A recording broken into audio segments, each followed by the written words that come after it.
Welcome to bird media. నేను మీ పవన్ కృష్ణమూర్తి.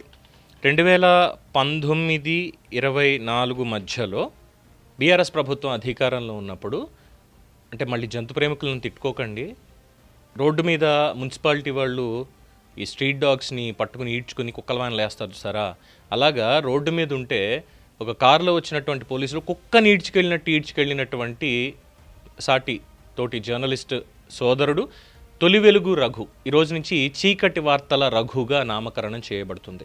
ఎందుకు అనంటే, మొన్న తేదీ ఎప్పుడు అంటే జూలై 3, 2026 తేదీన డిఎస్పి ఆస్తులు 200 కోట్లు అని చెప్పి ఆంధ్రజ్యోతి పత్రికలో ఒక కథనం వచ్చింది. భీమిరెడ్డి, డిఎస్పి భీమిరెడ్డి మొత్తం 500 కోట్ల పైచిలికి అన్నారనుకోండి, మనం స్టోరీ కూడా వేసాం. సరే, మాట్లాడడం. మరి ఏమయ్యా, తెలంగాణ సంపద ఎవరి చేతుల్లోకి పోతుందో కనీసం తెలుస్తుందా మీకు? మీరు వీళ్ళ మీద మాట్లాడరా అని చెప్పంటే, ఆ రోజు పొద్దున్నే పేపర్ రీడింగ్ పెట్టుకున్నటువంటి ఈ చీకటి వార్తల రఘు అందులో ఈ ఆర్టికల్ని ప్రజెంట్ చేస్తూ దాంట్లో మాట్లాడినటువంటి మాట ఒకసారి ఇక్కడ వినిపిస్తా. ఇటీవల ప్రారంభమైన ఒక పార్టీ కార్యాలయ భవనం భీమిరెడ్డికి సంబంధించింది అని తెలిసింది. ఏం పార్టీ కార్యాలయ భవనం? ఇవాళ ఏ పార్టీది మధ్య పార్టీ కార్యాలయ భవనం అంటే జనసేన పార్టీ ఆఫీస్ అట. జనసేన పార్టీ ఆఫీస్ ఇది. ఈ మధ్య జనసేన పార్టీ ఆఫీస్ ఒకటి ఓపెన్ చేసిర్రు. ఏడ ఓపెన్ చేసిర్రు అది? ఓహో, ఇక్కడ ఓపెన్ చేసిర్రు కదా పెద్దది. నమస్కారం. ఆంధ్రజ్యోతి పేపర్లో వచ్చినటువంటి దాంట్లో ఆ కథనంలో 14వ పేజీలో మొదటి పారాగ్రాఫ్లో మహబూబ్నగర్ జిల్లా ఆలూరులోని ఇల్లు, అక్కడి నుంచి ఇలా వస్తే చివరి లైన్లో ప్రభుత్వ అనుమతులు విదేశీ ప్రయాణాలు చేశారని, అనుమతులు లేకుండా 10 సార్లు థాయిలాండ్కి వెళ్లారని ఏసీబీ అధికారులు గుర్తించినట్లు సమాచారం. దాని తర్వాత కేవలం ఒక పార్టీ లైన్ అనమాట. ఏంటంటే, ఇక ఇటీవల ప్రారంభమైన ఒక పార్టీ కార్యాలయ భవనం భీమిరెడ్డికి సంబంధించినదేనని తెలిసింది.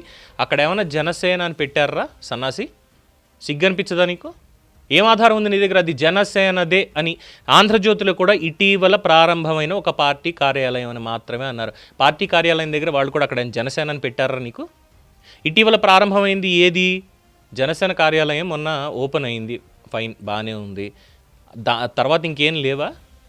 కల్వకుంట్ల కవితది ఇంకా పేరు కన్ఫర్మ్ కానటువంటి తెలంగాణ రక్షణ సేన పార్టీ కార్యాలయం కానీ ఇవన్నీ ఎక్కడ ఓపెన్ అవ్వలేదా? ఇటీవల అన్నారంటే, ఇటీవల అంటే ఒక వారం రోజులు 10 రోజుల వ్యవధిలోనేనా? సమకాలీన కాలంలో ఒక 6 నెలల వ్యవధిలో అన్నటువంటిది కూడా తీసుకోవచ్చు కదా. ఒక పార్టీ కార్యాలయం ఎన్ని పార్టీలు ఓపెన్ అయ్యాయి? ఇక్కడ ఎన్ని పార్టీలు ఓపెన్ అయ్యాయి ఈ 6 నెలల కాలంలో? అనుకుంటే కార్యాలయం మాత్రం ఇక్కడ ఓపెన్ చేశారు, బాగానే ఉంది వీళ్ళది. దానికి సంబంధించినటువంటి వివరాలు కూడా ఉన్నాయి, అథెంటికేటెడ్ వివరాలు. మరి ఎవడు చెప్పాడరా? నీ చెవులోకి వచ్చి చెప్పాడా, లేదంటే కళ్ళలోకి వచ్చి చెప్పాడా జనసేన కార్యాలయం అని? రే చీకటి వెలుగుల రఘు, చీకటి వార్తల రఘు, నీ మీద చాలా గౌరవం ఉండేది. ఈవెన్ ఎమ్మెల్యే కోటంరెడ్డి శ్రీధర్ రెడ్డి గారు కూడా ఫోన్ చేసి నీ గురించి చాలా చక్కగా చెప్పారు. నీకు తెలిసి ఉండకపోవచ్చు, నాకు తెలుసు అది. నీకేం బుద్ధి పుట్టిందిరా? ఇదా ఈ దీంతోట కూడి తినేది? ఈ అబద్ధాలతోట కూడి తినేది నువ్వు? నీ చుట్టూ ఉన్నటువంటి బ్యాచ్ని చాలామంది తిడతారు, కానీ నీ దగ్గరకు వచ్చేసరికి ఏంటంటే చాలామంది అట్లీస్ట్ కొంచెం గౌరవం ఇస్తారు. రఘు అంటే ఎస్, కొంచెం కన్విక్షన్ అనేది ఉంది పిల్లోడికి అని చెప్పని. నీకు అది కూడా లేదని చెప్పి దీంతో అర్థమైపోయింది చాలా స్పష్టంగా. నీ వెనకాల నుండి నడిపిస్తున్నటువంటి ఎజెండా ఏందనేది కూడా అర్థమైపోయింది. ఆ రోజు కుక్కను కొట్టినట్టు కొట్టుండాల్సింది. నీ వెనకాల పడ్డాను చూసావా, రఘుని అరెస్ట్ చేశారు అంటే ప్రతి ఒక్కళ్ళు సంఘీభావం ప్రకటించి వీఆర్ విత్ రఘు అని చెప్పి మేము చేసిన తప్పది. ఇప్పుడు వచ్చి జనసేన పార్టీ కార్యాలయం అదని స్టేట్మెంట్ ఇస్తున్నావు, నువ్వు తప్పుడు వార్తలు చేస్తున్నావా? దీనికి నువ్వు పెట్టుకున్నటువంటి పేరు ఏంటి? తొలి వెలుగు, మరో తొలి వెలుగు. ఏంది నీ కథ ఏంది అసలు? ఏముందని నీకు అసలు? దీనికి సంబంధించిన వాస్తవం ఏందో చూస్తావా? చూడు ఇక్కడ. నా పేరు షేక్ ఫరీద్. తెలంగాణ జనసేన పార్టీ కార్యాలయానికి నేను లీజుకి ఇచ్చాను.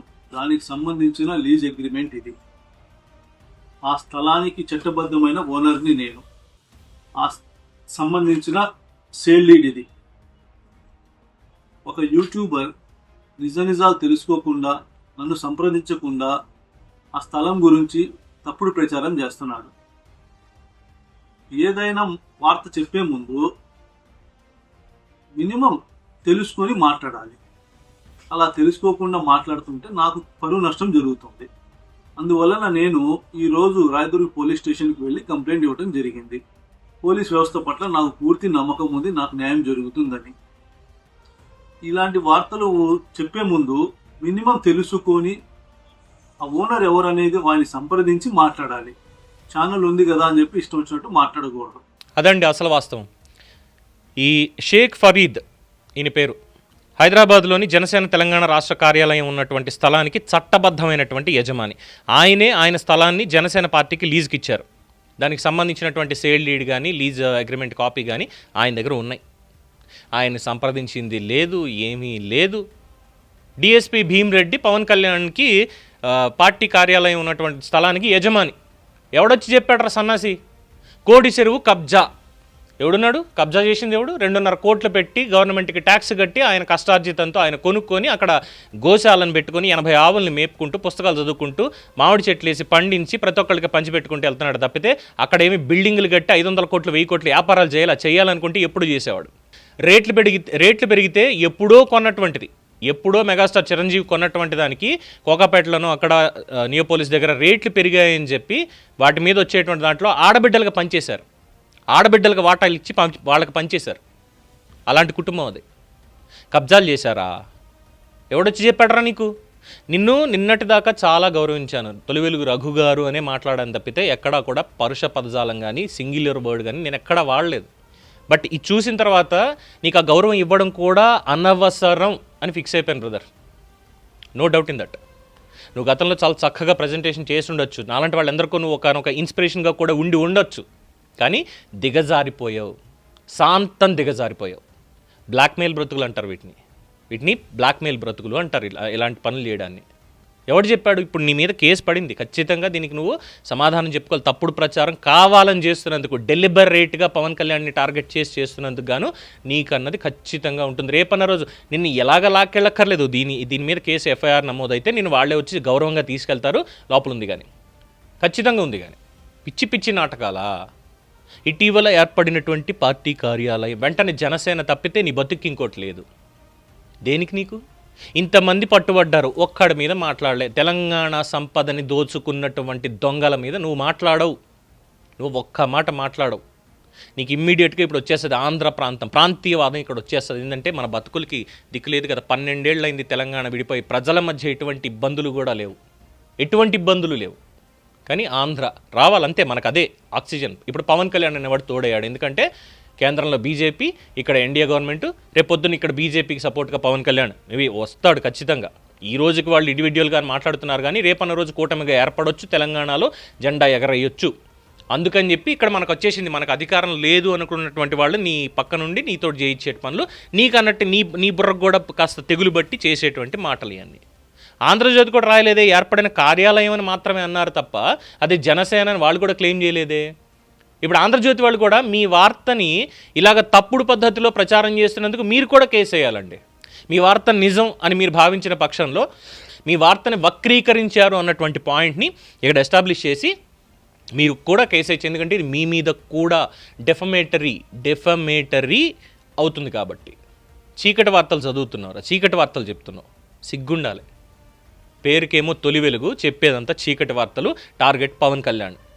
ఏమన్నా అంటే ఆంధ్ర ప్రజలు, ఆంధ్ర పాలకులు అనేటువంటి ఒక విద్వేషాన్ని తీసుకురావడం. దీనికంటే వదిలే, చెప్తే బాగుండదు. చెప్పాల్సిన వాళ్ళని చాలా క్లియర్గా చెప్తారు రేపొద్దున. దీని మీద మీ అభిప్రాయం తెలియచేయండి. చూస్తూనే ఉండండి ది బర్డ్ మీడియా. ఈ వీడియో మీకు నచ్చినట్లయితే లైక్ చేయండి, షేర్ చేయండి, సబ్స్క్రైబ్ చేయండి. మరిన్ని అప్డేట్ల కోసం మా వాట్సాప్ ఛానల్ను ఫాలో చేయండి.